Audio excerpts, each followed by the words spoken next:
Bonjour à toutes, bonjour à tous. Hi guys, ça va des cap. Et j'arrête avec l'espagnol, puisque je suis revenu depuis hier. Alors, deux passages à Paris. J'ai arrêté ce projet puisqu'il est, le tournage est terminé. Voilà, qu'on faisait de la tournée en France et qu'on a terminé en Espagne, même si certains sont partis, les happy few, comme on dit, ils sont partis euh, au Maroc, tourné 3 jours. Voilà, donc là, je suis revenu en France et pour très peu de temps, je suis chez moi et je repars dès lundi en Lettonie, à Riga, pour le projet suivant. En fait, alors, bah, merci à tous. Merci à tous. Alors, j'allais dire à toutes et à tous, mais il se trouve que les commentaires, c'est des mecs. Voilà, donc merci à tous pour vos commentaires. Et d'ailleurs, je vais m'en servir pour structurer cette nouvelle vidéo, alors qui risque d'être un petit peu longue parce que je vais faire ça en 3 parties et en fait en répondant à 3 de vos commentaires. Alors, je vais commencer par le commentaire de Philippe Marquette 9988, voilà, qui a commenté la vidéo que j'avais faite sur les impôts en Thaïlande, il y a déjà, je sais plus, 2 semaines, un peu plus, je crois.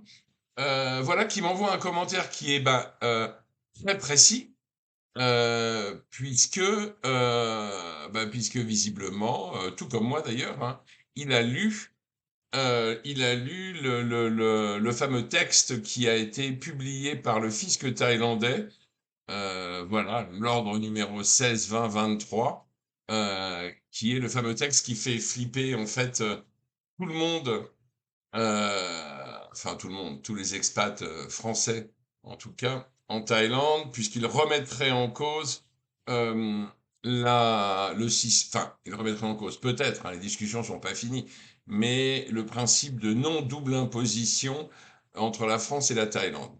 Bon, il faut les laisser discuter entre eux. Toujours est-il enfin, quand tout est fait de cause, en attendant, j'espère, une solution qu'ils vont trouver ensemble, euh, Philippe, en fait, propose une solution qui est tout simplement la mienne, c'est-à-dire que pour éviter toutes ces angoisses et tous ces arbitrages, et ben le mieux, alors bon, je sais que ça va pas forcément vous faire rire parce que, et surtout euh, ceux qui sont installés définitivement en Thaïlande depuis pas mal de temps, Philippe leur fait remarquer très justement. Donc en effet, tout comme moi, Philippe penche pour, la solution qui consiste à ne pas passer plus de 6 mois, enfin même passer plus de 6 mois hors de Thaïlande et moins de 6 mois en Thaïlande. Alors bon, dans leur compte, c'est pas des mois, hein, c'est des jours, hein. C'est-à-dire qu'en effet, pour échapper à ces histoires d'impôts, et d'ailleurs pour ne pas être résident fiscal en Thaïlande, la solution la plus simple, évidemment, c'est de ne pas passer en Thaïlande plus de 179 jours par an. Alors, évidemment, ça pose des tas de problèmes. Alors moi, ça m'en pose pas, parce que c'est mon choix de toute façon, et c'était déjà mon choix avant même que ce nouveau texte ne sorte, puisque, bon, je vous le rappelle, hein, si double imposition, bon, déjà de toute façon, si vous êtes résident fiscal euh, en Thaïlande, c'est-à-dire que vous y êtes installé.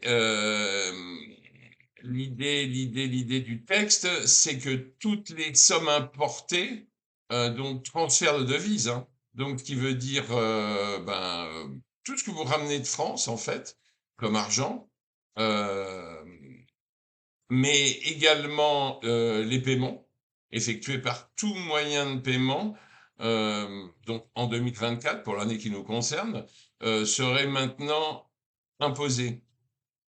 Voilà. Alors, le problème de la double imposition, pour nous autres, hein, enfin pour ceux qui sont comme moi, se pose principalement au niveau de la retraite ou des sources de revenus que vous avez, bon, de toute façon, voilà, il faudra, dans le meilleur des cas, s'ils revenaient et conservaient la double imposition, pardon, la non double imposition telle qu'elle est, visiblement, il s'agirait peut-être d'une sorte de prélèvement à la source, c'est-à-dire dès que l'argent rentre en Thaïlande, euh, et puis, euh, et puis ce serait en fait à nous, à vous, d'amener la preuve que cet argent a déjà été imposé ailleurs, donc en France. Je pense notamment aux retraites, bon, au salaire, ça va de soi, mais enfin disons aux retraites et à tous les revenus d'ordre financier, ainsi que les revenus d'ordre locatif, par exemple. Voilà. Donc, pour couper court à tout ça, Philippe, oui, encore une fois, totalement d'accord avec vous, avec toi. Euh, oui, l'idéal, en effet, c'est d'être en Thaïlande, juste en dessous du seuil, de manière à ne pas être résident fiscal en Thaïlande. Voilà. Alors, ça pose évidemment plein de problèmes. Et puis, et puis euh, surtout, ça amène des frais, hein. C'est ce que je vous avais dit dans ma vidéo dans ma dernière vidéo, que voilà, c'est-à-dire qu'en fait, à votre budget taille, il faut rajouter votre budget français, bon, sauf si vous désirez revenir en France et squatter chez des gens, mais si vous revenez, je sais pas, si vous revenez plus de 6 mois en France, squatter c'est un peu dur, qui veut dire que donc il faut garder un point de chute et le conserver en vie, c'est-à-dire payer les impôts fonciers si vous êtes propriétaire, les abonnements, etc., etc., de manière à retrouver un endroit habitable tout de suite, pratique, dès que, dès que vous rentrez. Alors, moi, en effet, j'ai opté pour cette solution-là, qui consisterait à passer moins de 6 mois en Thaïlande, pas loin, hein, disons à peu près 6 mois, pas forcément en une fois, peut-être en plusieurs fois, aller en 2 fois, on va dire 2 fois 3 mois, et puis passer le reste du temps soit en France, soit, soit voyager ailleurs, puisque semblerait que les voyages, même si ils ne forment pas la jeunesse, en tout cas, ils la conservent. Voilà. Et puis alors, un autre truc aussi qui est important, et ça, en fait, je vais introduire là la deuxième partie de cette vidéo, c'est les problèmes d'assurance. Et c'est vrai que moi, en fait, impôt plus assurance, j'ai trouvé ça compliqué et c'est principalement les deux raisons pour lesquelles j'ai opté pour pardon, assurance santé, hein.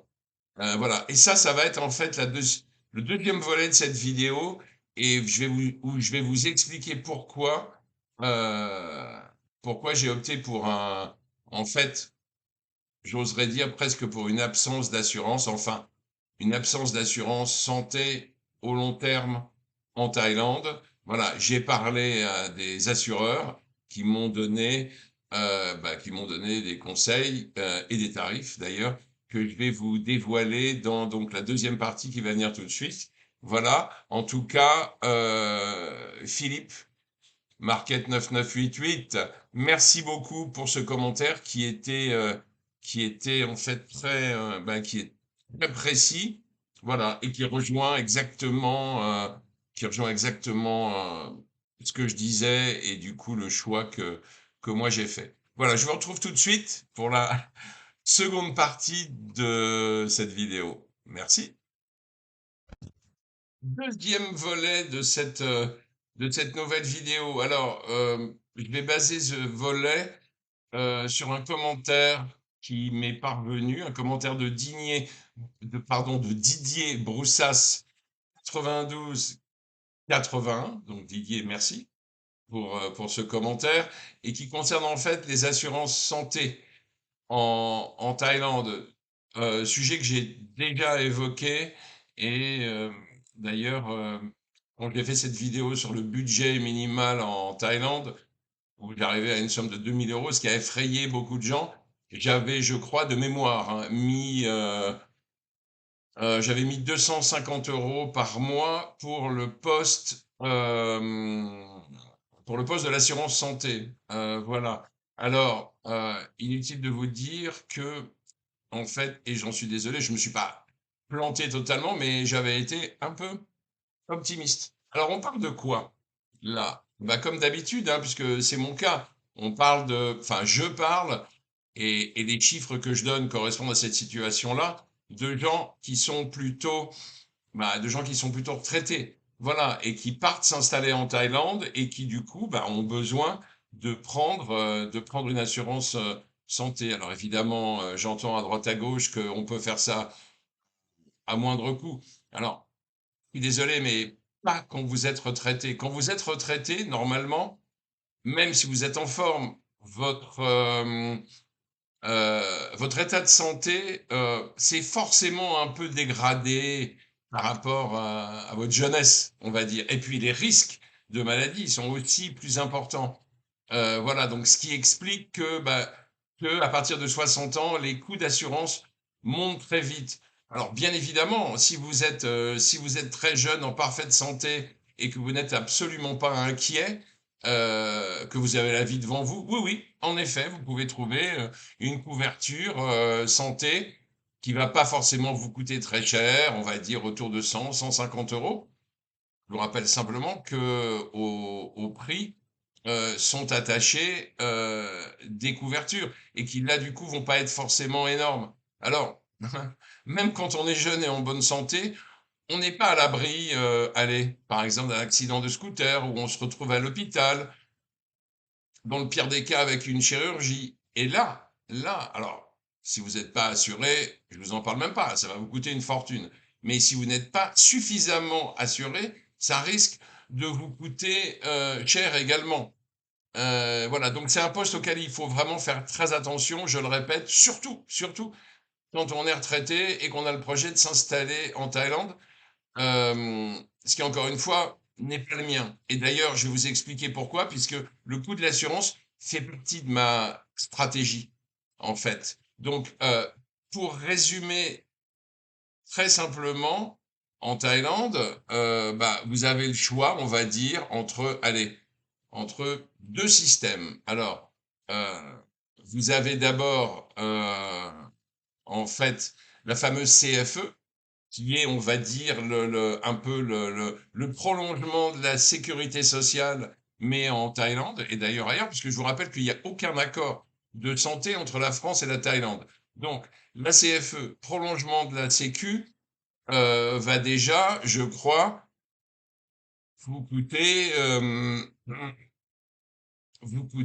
aux alentours, alors à partir de 60 ans, toujours, aux alentours de 200 €, un peu plus, n'est-ce pas? Bon, quelqu'un de beaucoup plus jeune, ça va coûter, je sais pas, 120, 125 € par mois. Voilà. Simplement, comme la sécurité sociale en France, la CFE ne couvre pas tout, puisqu'elle elle applique en fait les barèmes de la sécurité sociale française, qui veut dire que pour le moindre pépin, ou plus que pépin, vous serez couvert aux alentours de 70%. Donc les 30% restants, qui peuvent à un moment donné peser lourd, peuvent être couverts par une assurance complémentaire à la CFE. Il faut compter environ entre 80 et 100 € de plus, ce qui veut dire que le système CFE plus complémentaire va vous coûter au moins 300 € par mois. Voilà. L'autre solution, c'est ce qu'on appelle c'est ce qu'on appelle une assurance au premier euro.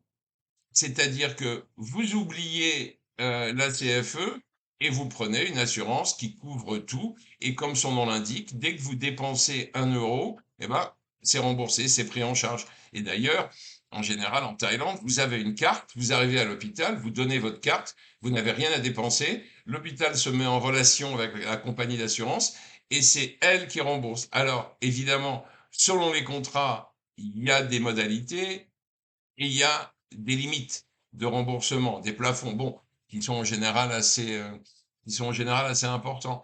Les études qui ont été faites qui comparent en fait les deux systèmes, donc d'un côté CFE plus complémentaire et de l'autre côté cette fameuse assurance au premier euro, euh, sont en fait,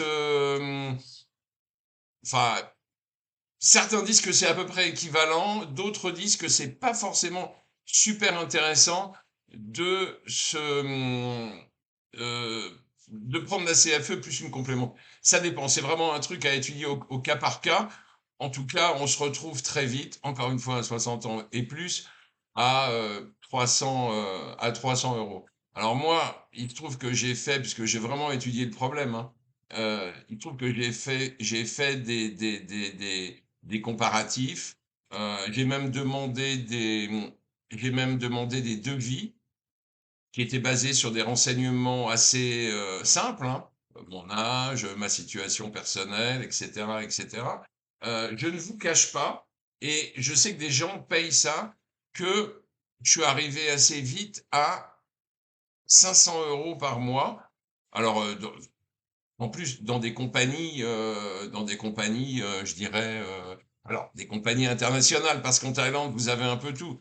Vous avez des compagnies internationales, vous avez des compagnies locales thaï. Bah, donc ça, c'est un peu à vous à vous de choisir. Alors, il est certain que les compagnies locales thaï sont moins chères, et il est fort possible, d'ailleurs, hein, que qu'elle couvre qu'elle couvre très bien. Voilà. Euh, bon, il se trouve que alors je vous mettrai aussi le lien en description. Il se trouve que notre chère Kathleen à Phuket, qui est une chaîne que je suis parce que je la trouve sympa, a fait une vidéo intéressante avec un expert en assurance qui est en Thaïlande et qui travaille pour AXA Thaïlande. AXA est une énorme boîte, mais AXA Thaïlande peut presque être considérée comme une compagnie locale thaï, vu que comment dire, les dossiers sont vraiment gérés depuis la Thaïlande, pas depuis la France ou ailleurs. Donc voilà, donc ils sont très bien implantés, ils sont totalement au fait des lois et des réglementations thaïlandaises en matière de santé. Alors, vers la fin de la vidéo, ce garçon, donc chez AXA, propose pour quelqu'un qui a 65 ans, donc une personne, hein, qui vient seul, ce qui est en tout cas mon cas, si je devais venir voilà, et prendre une assurance. Euh, et bon, et ben, alors je vous laisse regarder la vidéo, mais il arrive en effet à un montant de 300 euros par mois pour une couverture, voilà, enfin, correcte, vraiment, vraiment. Où là, vous avez pas de souci. Alors, autre chose intéressante dans cette vidéo, il explique en fait comment bien choisir sa compagnie d'assurance en Thaïlande, c'est-à-dire regarder si la compagnie a les reins suffisamment solides pour être pérenne dans le temps, parce que sinon votre contrat d'assurance, il risque de passer de main en main, c'est-à-dire que bah, les boîtes font faillite, elles revendent leur portefeuille, c'est repris par une autre boîte qui peut éventuellement refaire faillite. Et puis un jour, ça peut arriver jusqu'à une boîte, si malheureusement vous êtes tombé malade dans le laps de temps, qui va vous dire, ah bah non, monsieur, là, le contrat, nous, on le renouvelle pas. Parce que bah, ils savent que ça va leur coûter du pognon, vu que vous êtes malade. Donc, ils prennent un contrat et en fait, voilà, ils vont déjà devoir dépenser de l'argent pour prendre en charge vos frais médicaux. Donc, voilà, alors, honnêtement, vaste débat d'abord, et ça demande vraiment, il faut s'y intéresser, il faut faire des simulations. Alors, moi j'en ai fait, et j'ai même eu quelqu'un au téléphone. Alors, donc je vais pas donner le nom parce que je trouve qu'elle me l'a demandé. Je lui ai dit, est-ce que je peux vous citer dans une vidéo sur YouTube? J'ai rien caché, hein. Honnêteté, toujours. Et elle m'a dit, je préférerais pas que vous donniez les informations, oui, mais s'il vous plaît, ne mentionnez ni mon nom, ni le nom de ma compagnie. Alors, cette dame travaillait pour ce qu'on appelle un broker d'assurance, c'est-à-dire que voilà, vous les appelez et ils vous proposent des tas de contrats dans des tas de compagnies différentes. Voilà, ce que cette dame m'a dit surtout, c'est que, alors, pour mon cas, évidemment, c'était super intéressant. Elle m'a dit, à votre place, si vous ne restez pas plus d'un an en Thaïlande, ne prenez pas d'assurance pour vous couvrir en Thaïlande. Alors, ça ne veut pas dire pas du tout, mais elle m'a dit en dessous d'un an et plus, évidemment, vous pouvez très bien fonctionner en gardant la sécurité, enfin votre système français, que moi j'ai, ce qui est classique, hein, Sécu plus mutuelle. Voilà, donc la Sécu, bah, c'est des cotisations. Donc, je vais pas dire que ça coûte rien, mais en tout cas, il n'y a pas d'argent à débourser en plus, vu que c'est prélevé automatiquement. Et puis la mutuelle, moi j'en ai une très bonne en France qui rembourse très bien, et je dois être autour qui est Apivia, en fait, et ça doit me coûter à peu près 100 euros, un peu plus, peut-être 100, 110 euros par mois. Voilà. Et donc cette dame m'a dit, voilà, vous gardez votre système français, et pour des séjours, on va dire, inférieurs à 6 mois, bon, moi je prévois plutôt d'y aller 3 mois en jours, donc la moitié de 179 jours et une autre moitié de 179 jours. Elle m'a dit, vous pouvez très bien fonctionner avec des assurances santé voyage que vous prenez à chaque fois que vous voyagez, qui vont parfaitement vous couvrir pendant votre voyage en Thaïlande et qui surtout, sur l'année, ça va vous coûter beaucoup moins cher. Donc, en fait, voilà, moi, c'est un peu, ouais, c'est un peu le principe que j'ai décidé de suivre. Comme j'ai décidé de ne pas m'installer définitivement en Thaïlande, à cause de ce que j'ai dit avant, notamment des problèmes d'impôts, etc., etc., euh, aussi des trucs personnels, hein, qui font que moi, j'ai envie de rester un peu en France aussi, encore. Voilà. Donc, je vais suivre ça, c'est-à-dire que oui, je vais pas prendre d'assurance en Thaïlande, me couvrir en cas de problème avec une assurance voyage,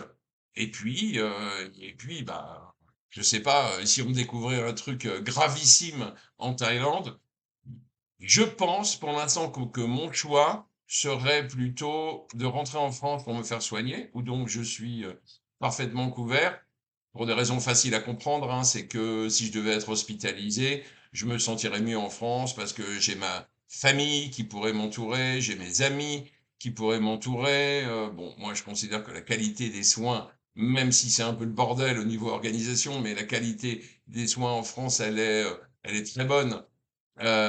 Donc voilà. Donc ça, en fait, voilà, deuxième volet sur les assurances. Donc en répondant aux commentaires de Didier Broussas 928, euh, voilà mon choix. Voilà mon choix. Donc pour répondre exactement à votre question, euh, en fait, pour l'instant, je n'ai pas pris de mutuelle santé en Thaïlande parce que je considère, en suivant les conseils de cette dame que j'ai eue au téléphone, que c'est pas nécessaire. Voilà, que je serai très bien couvert si je reste pas trop longtemps. Je serai très bien couvert avec une assurance voyage. Pas la peine de dépenser des 1000 et des cents. Et surtout, c'est des contrats annuels, hein, les contrats d'assurance.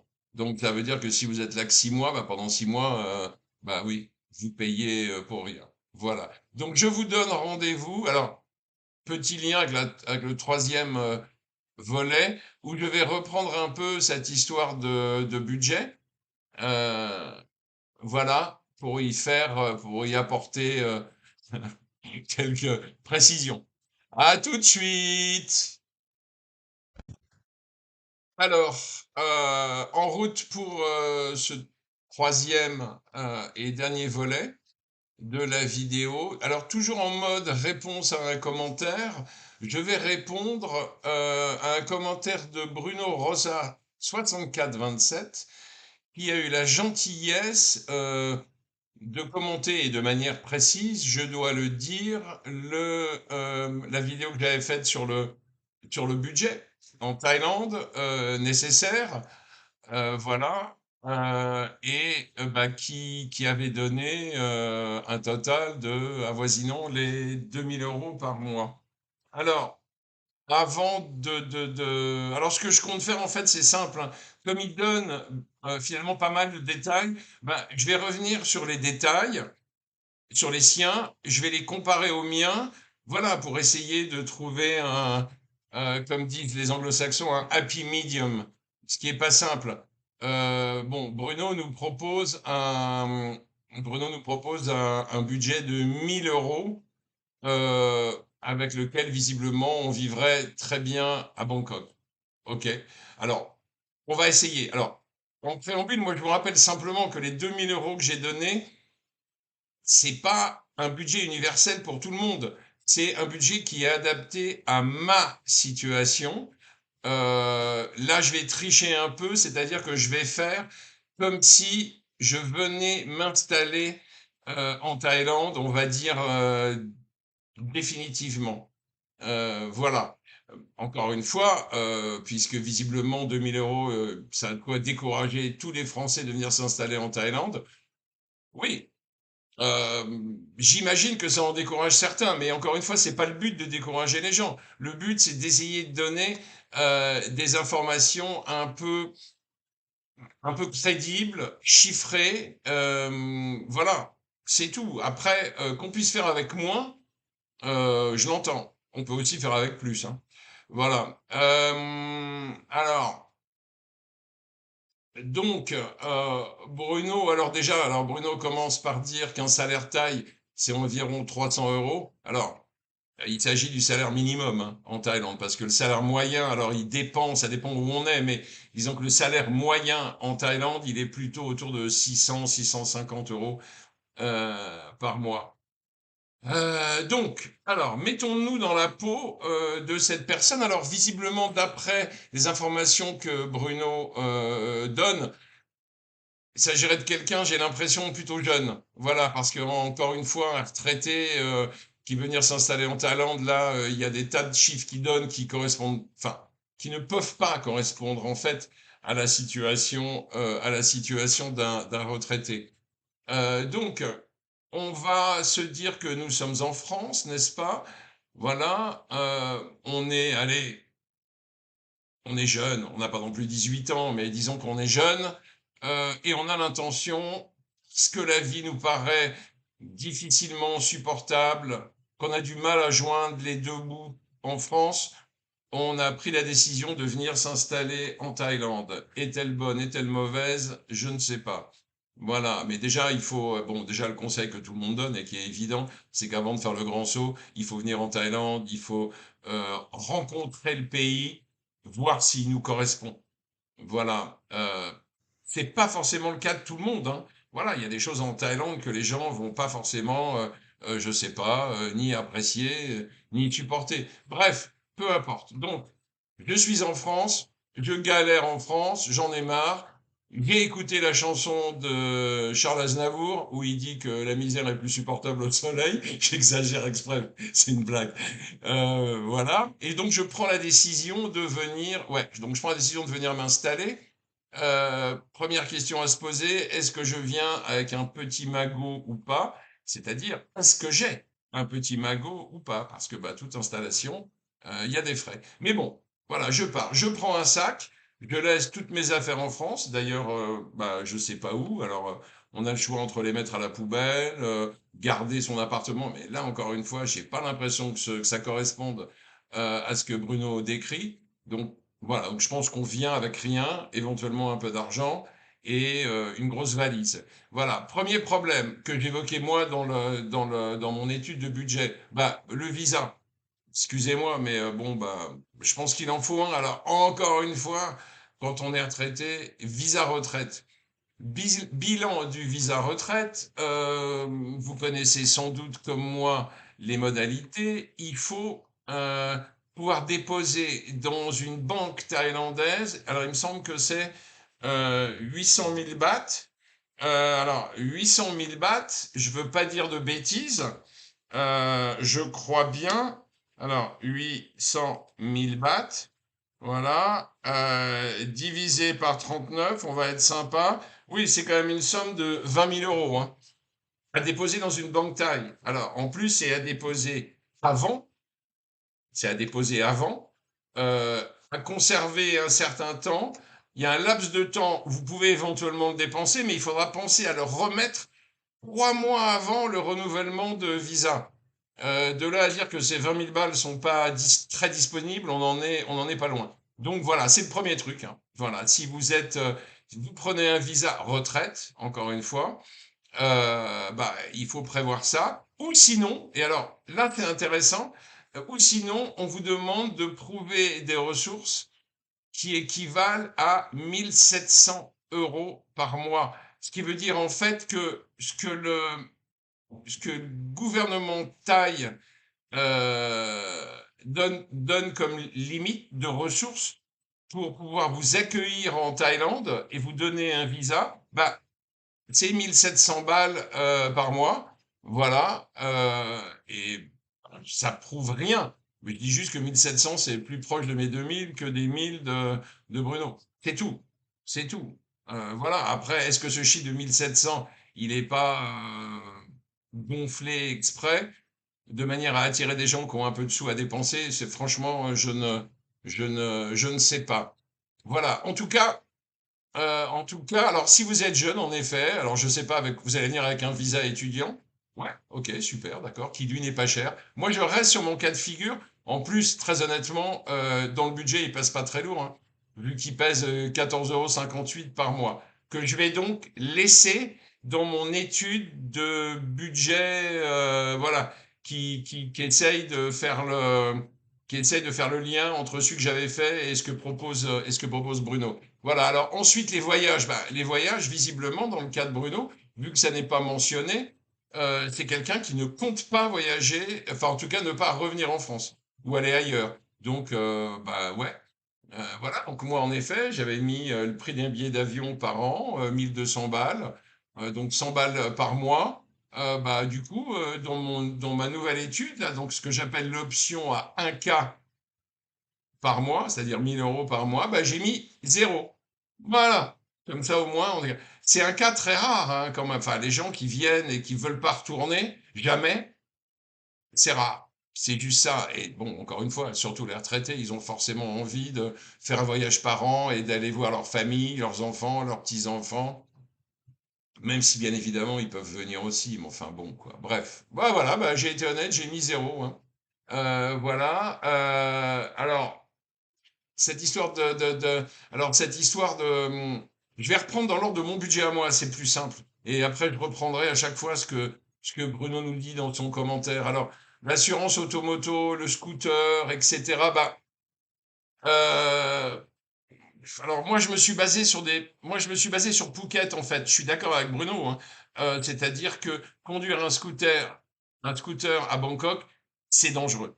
Certes, c'est un peu aussi dangereux ailleurs, mais disons que c'est peut-être moins dangereux à Phuket, quoique, c'est moins dangereux. Et dans mon calcul, en fait, l'achat d'un scooter d'occasion à 500 euros, bah, ça correspondait c'est moins cher qu'une location par jour.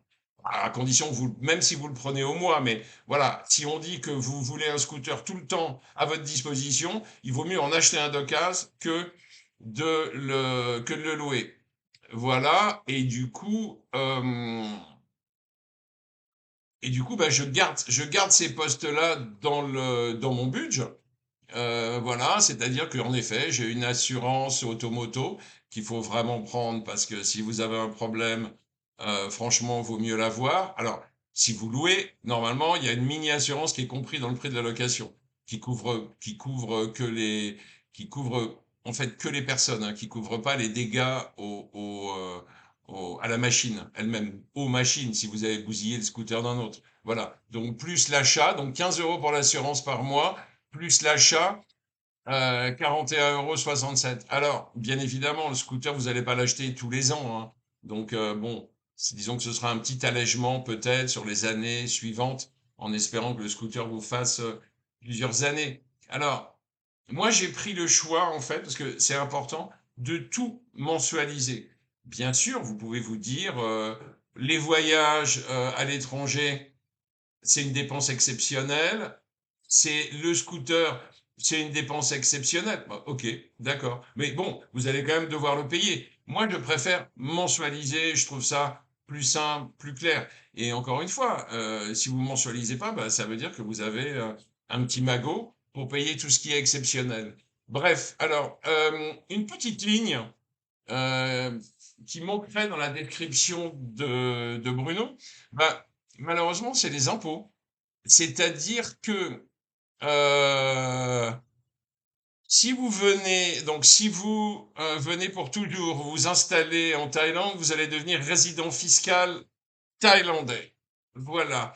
Et je suis au regret de vous dire que avec 1 000 € par mois, c'est-à-dire 12 000 € par an qui rentrent en Thaïlande, enfin voilà, que vous faites venir en Thaïlande sur un compte Thaï depuis, je sais pas, un compte français, par exemple, bah, tout ça, c'est des rentrées de devises en Thaïlande et vous arrivez à la première tranche où c'est imposable. C'est-à-dire que 12 000 €, ça doit faire à peu près 468 000 Thai baht et vous êtes dans la tranche à 10%, bah, ce qui veut dire que pour un revenu donc de 1 000 € par mois, vous allez payer, je sais plus si c'est 10 ou 11% cette première tranche, mais en tout cas, vous allez payer 100 € par mois, encore une fois, si vous mensualisez. Voilà. Donc, bah ça, c'est un truc qui manque dans la description de Bruno et que moi j'ai rajouté. Voilà. Alors maintenant, on va parler du condo. Parce qu'en fait, enfin du condo, de là où vous voulez habiter. Parce que, bon, moi j'essaie de parler un petit peu hein, de qualité de vie. Alors bien évidemment, on peut mettre tous les curseurs au minimum, mais enfin, pour quelle vie? C'est-à-dire que venir en Thaïlande, bon, sauf si en effet on est en mode survie, mais venir en Thaïlande, je dis pas, faut que ce soit un peu kiffant quand même, quoi. Alors, Bruno nous parle de beaucoup de condos qui seraient vides à Bangkok. Alors, je crois que c'est vrai, hein, avec plein de loyers à 300 euros. Alors, ok. Donc, déjà, moi, Bangkok, c'est pas mon choix. Parce que franchement, voyager de France en Thaïlande pour me retrouver dans une ville énorme, polluée, bruyante, avec beaucoup d'embouteillages, et me retrouver dans un condo à 300 balles qui risque d'être en fait un peu loin de la ville. Enfin, pardon, un peu loin du centre-ville. Bon, on peut se déplacer, bien évidemment, mais en général, on se retrouve dans une tour avec une vue sur d'autres tours. Bon, allez, c'est pas une vie de rêve, hein. Moi, c'est pour ça que j'ai choisi Phuket d'ailleurs, parce que bon, bah, Phuket c'est très grand, c'est une île, il y a la mer, ce qui est fort important, parce que la mer, c'est chouette. Donc, si vous voulez venir en mode même minimal en Thaïlande, moi je conseille plutôt d'aller au bord de la mer, c'est un plus, comme ça vous n'avez pas à vous déplacer pour la voir. Ce qu'on verra après avec le budget petit week-end et voyage. Donc, j'ai mis dans mon budget quand même, bah allez, je suis monté un petit peu, j'étais à 450 euros, je suis redescendu à 350. Voilà, 350 € par mois, en espérant que ces 50 € supplémentaires par rapport aux 300 de Bruno vous permettent d'être dans un endroit un peu plus sympa, parce que vous allez faire quoi? Vous allez passer votre vie dans votre petit appartement, un peu loin du centre. Ouais, ça fait pas kiffer, hein, franchement, hein, pas trop. Voilà, donc en plus de tout ça, sur ce poste-là, bah, alors c'est aussi des petits détails qui manquent dans le commentaire de Bruno, bah, il y a toujours 40 € de charge, hein, parce que je vous rappelle que en Thaïlande il fait chaud, qu'il y a un truc qui s'appelle l'air conditionné, que c'est l'électricité, et que, bah, voilà, ça peut aller vite. Donc disons que eau plus électricité, allez, 40 balles. 40 balles par mois. Je les garde. Je les garde. Ensuite, assurance, si vous êtes locataire, il n'y en a pas, donc zéro. Voilà. Internet. Alors, surtout si vous restez chez vous, vous allez avoir envie d'avoir le câble. Chez vous, vous allez continuer à payer votre abonnement à Netflix. Enfin, j'imagine, à moins que vous soyez en mode, mais c'est de moins en moins possible, hein. J'utilise les codes des autres, etc. Donc, allez, 20 balles par mois pour le poste Internet internet et plateformes et télé, etc. à la maison. J'ai rajouté donc 20 euros. J'ai rajouté le portable à 7 € par mois. En effet, on peut avoir une carte SIM, des cartes SIM pour pas cher. Voilà, donc, et puis, bah, donc, comme je l'ai déjà dit, la loc 350 € par mois. Alors, ensuite, ah, ça, c'est ma partie peut-être préférée. Donc, après avoir parlé de plein de loyers à 300 €, Bruno nous parle de la nourriture et nous fait remarquer, à juste titre, que les pâtes thaï, c'est environ 50 bahts, soit 1,50 € par deux repas, égale 3 €, avec deux points d'exclamation qui se méritent. Alors, en effet, d'accord. J'essaie juste d'imaginer un petit peu le mec qui va passer sa vie à bouffer des pâtes thaï, en fait. C'est-à-dire que euh, son budget quotidien pour manger, c'est 3 €, ce qui le condamne aux pâtes thaï à 50 bahts. Alors déjà, les pâtes thaï, ils sont pas partout à 50 bahts, c'est pas vrai. Voilà, mais bon, il y en a sans doute. Donc voilà, ça veut dire que bah, vous sortez de votre petit HLM avec piscine et salle de gym, vous descendez dans la rue à la recherche du pad thaï à 50 bahts, quoi. Voilà. J'y crois pas un instant. Voilà. Mais et pour des raisons très simples, hein, c'est pas une critique, c'est un constat. Parce que moi, je l'ai vécu. Donc, je sais, ouais, je sais comment ça se passe. On peut pas manger que du pad thaï, d'abord. Je fais aussi remarquer qu'on boit pendant qu'on mange, et que des repas par jour, il n'y en a pas deux, mais il y en a trois. C'est-à-dire qu'il y a aussi le petit déjeuner qui peut, pour certains, être fort important, et ce qui implique bah, de soit de descendre dans la rue, prendre un café, et, un croissant, non, parce que vous n'allez pas enfin, vous allez pas le trouver, il va falloir crapahuter pour le trouver, mais ou en tout cas, bah oui, de faire des petites courses allez, au 7-Eleven ou ailleurs, de manière à avoir une petite base à la maison, quoi. Voilà. Et puis alors, il y a un autre aspect aussi, c'est quand on vient en solo en Thaïlande, on va essayer de rencontrer des gens, voilà, pour avoir une vie un peu sociale, sinon on devient fou. Euh, les Thaïs, on peut les rencontrer, bien évidemment, mais c'est toujours assez limité. D'abord à cause de la barrière de la langue, et puis à cause de cette espèce de gap culturel qu'il y a aussi, et qui fait que les conversations sont pas les mêmes, peuvent pas être aussi approfondies sur plein de sujets, juste parce que les Thaïs n'aiment pas ça. Voilà. Et que les conversations, pour les Thaïs, doivent en général être plutôt agréables, et basées sur des sujets, je dirais, un peu anodins. Bref, vous allez avoir envie de rencontrer bah, sans doute des Farangs, des expatriés comme vous. Vous allez rencontrer des Français, ça va vous permettre de discuter, d'avoir une vie sociale. Et puis, sans doute, les gens que vous allez rencontrer vont vous dire, tiens, Jean-Paul, pardon pour les Jean-Paul, tiens, Jean-Paul, on bouffe au resto tous ensemble ce soir. Et là, vous allez faire quoi? Vous allez prendre un pad thaï à 50 bahts? Bah non. Vous allez faire comme tout le monde, aller manger avec les gens, faire attention, certes, partager l'addition. Et ça, c'est un truc qui risque de se reproduire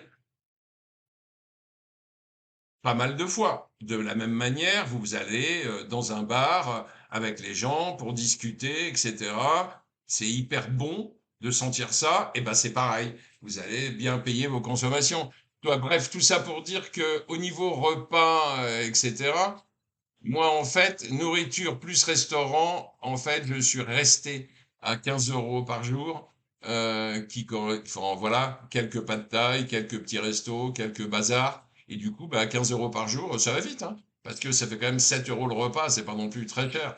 Et là, du coup, bah, on est à 450 € par mois. Les petites courses ordinaires au 7-Eleven et autres, j'ai mis 50 € par mois, ce qui n'est vraiment pas grand-chose, histoire d'acheter, je sais pas, du café, du PQ si vous aimez pas la douchette, enfin bon, bref, voilà. Il y a des tas de petites dépenses qu'on est obligé de faire. 50 € par mois, je vous garantis, c'est pas énorme. Essence, scooter et transport, je suis resté à 55 parce que de toute façon, voilà, vous allez soit mettre de l'essence, soit prendre des petits taxis à droite, à gauche, des mototaxis, des voitures, enfin bref, c'est pas énorme non plus, je pense. Alors, ménage, ah bah ménage, 45 € que j'avais mis, je les ai enlevés, en me disant que, bien évidemment, en bon galérien, puis comme vous êtes beaucoup chez vous, vous avez le temps de faire le ménage.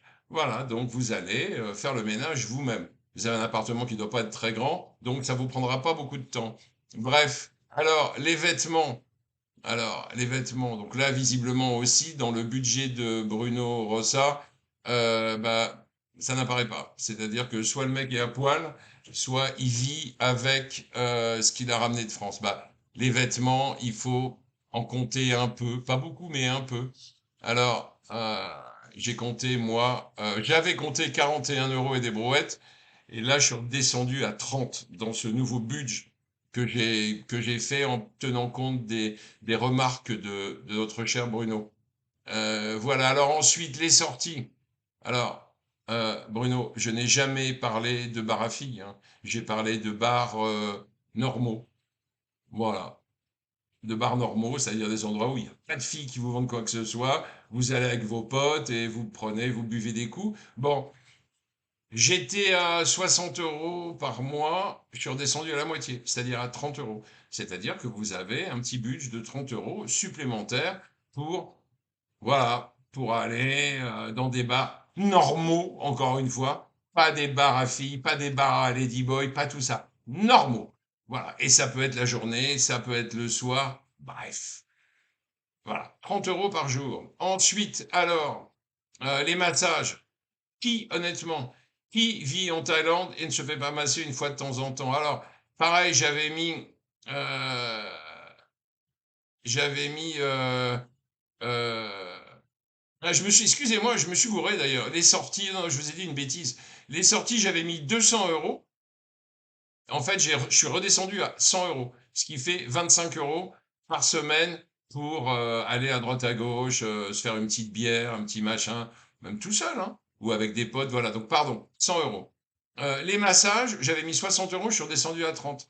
Encore une fois, pour reprendre ce que j'étais en train de dire, tout le monde se fait masser, non? Je sais pas. Ou alors maintenant, c'est la Thaïlande, gavé au pad thaï, sans massage, sans rien. Enfin, encore une fois, quel kiff.